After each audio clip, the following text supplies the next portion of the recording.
There's a pony in here somewhere. Hey guys, Jim Edwards here, and welcome to another edition of Letting the Chickens Out with Jim. I love this time of year because we have such wild swings in weather and temperature. Yesterday it was close to 80 degrees. Now it's in the upper 40s. So it's, there you go. So, quick joke. I've always loved this joke.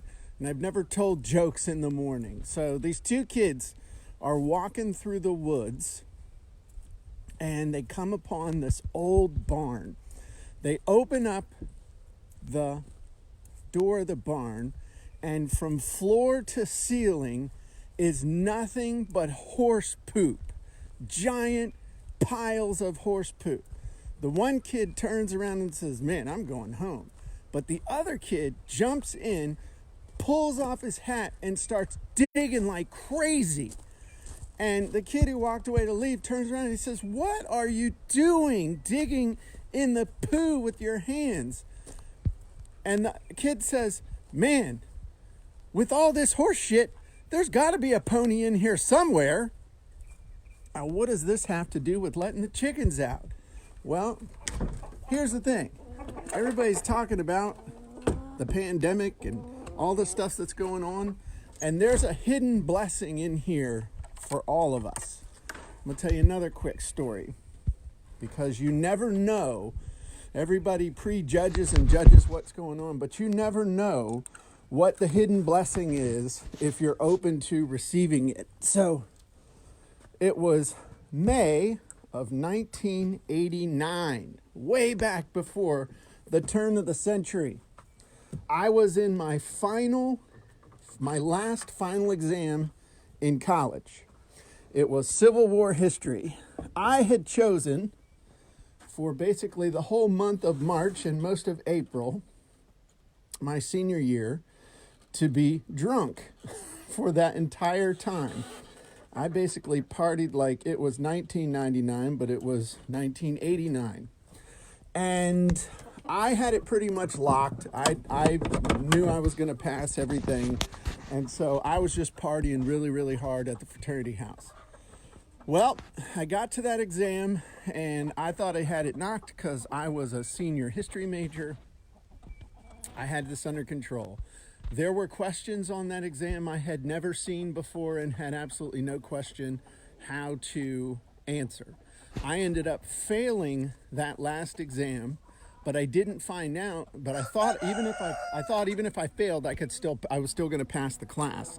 But the professor went from letter grades to number grades. Long story short, I ended up finding out 24 hours before I was going to graduate from college that I was not graduating from college. I was a 1 credit short, and I had to meet my parents when they showed up with my grandma to watch me graduate and tell them I was not graduating and I was going to have to go to summer school.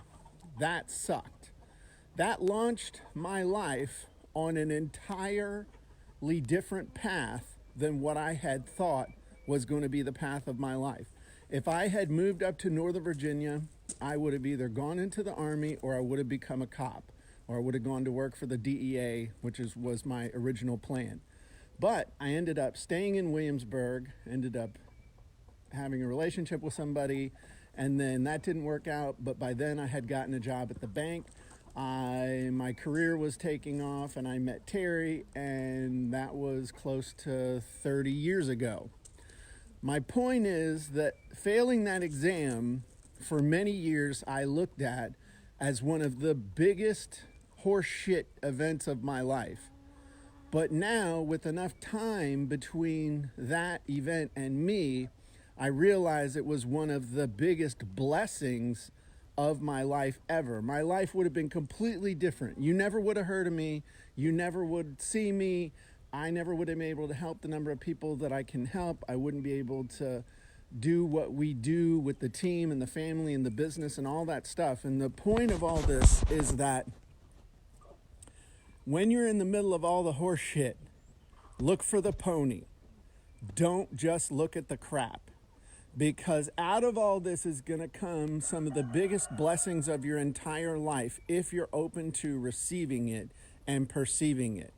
Other people are going to look at this as the time that ruined their business, that launched them into bankruptcy, and they were never, ever, ever able to recover.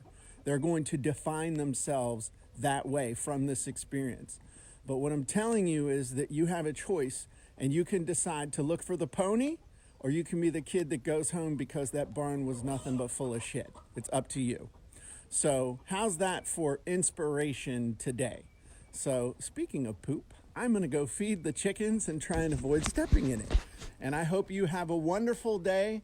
I'm doing a webinar today at 11 o'clock. If you have written a book or you're thinking about writing a book and you're worried about how you're going to sell it, you definitely want to jump on that.